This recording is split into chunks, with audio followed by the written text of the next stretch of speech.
nandito ang Pangulo para i-witness yung installation ni Virgilio Lazo bilang SAF Commander. At doon sa kanilang pagpulong, kasama mga opisyales at Sergeant Major at iba pang mga senior officials ng SAF, ay napag-usapan kung ano ang mga susunod na hakbang.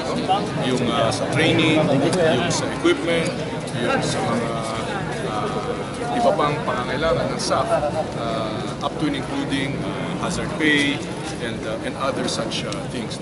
Lahat naman ito ay inatasan ng Pangulo ang PNP at ang PMS na pag-aralan itong mga bagay na ito dahil hindi naman basta-bastang mahuhuhan itong mga bagay na ito na wala naman pagkakaroon. Pero binigyan ng Pangulo ng malinaw na timeline na within 30 days ay isumite sa kanyang tanggapan. Ibig sabihin, nakadaan na ito sa PNP, nakadaan na sa NAPOLCOM bago dumating sa tanggapan ng Pangulo within 30 days itong mga bagay na ito.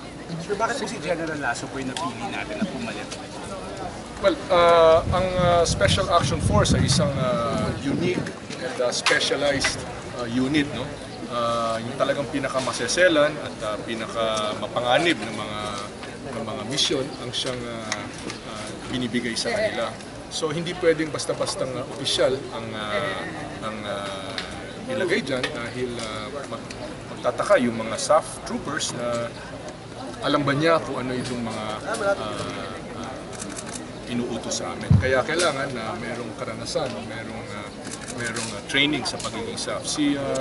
Si Chief Sup Lazo was a former SAF trooper.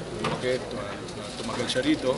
Nagkaroon siya ng ibang assignment sa field. Pagkatapos nun, bumalik siya rito hanggang naging Chief of the Directorate Staff ng SAF until about 2 years ago. Pagkatapos nun, balik sa headquarters at sa panahong ito, na napakaling hamon ang hinaharap ng SAF, isang tunay na SAF trooper na ang siyang mabuting mamuno dito sa Sir, but the President of the Chief Superintendent Lazo, lalo na yung siguro boosting the morale of the troopers after what happened. Well, yung atas naman ng Pangulo ay palakasin yung SAF, hilom lahat itong mga sugat na ito sa moral kung meron man.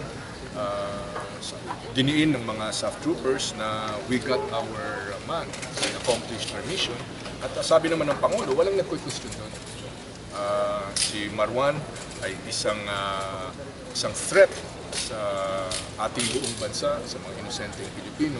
At bagaman ang tagal na hinahanap itong si Marwan, kinilala ng Pangulo na ang SAF nga ang nakakuha sa kanya.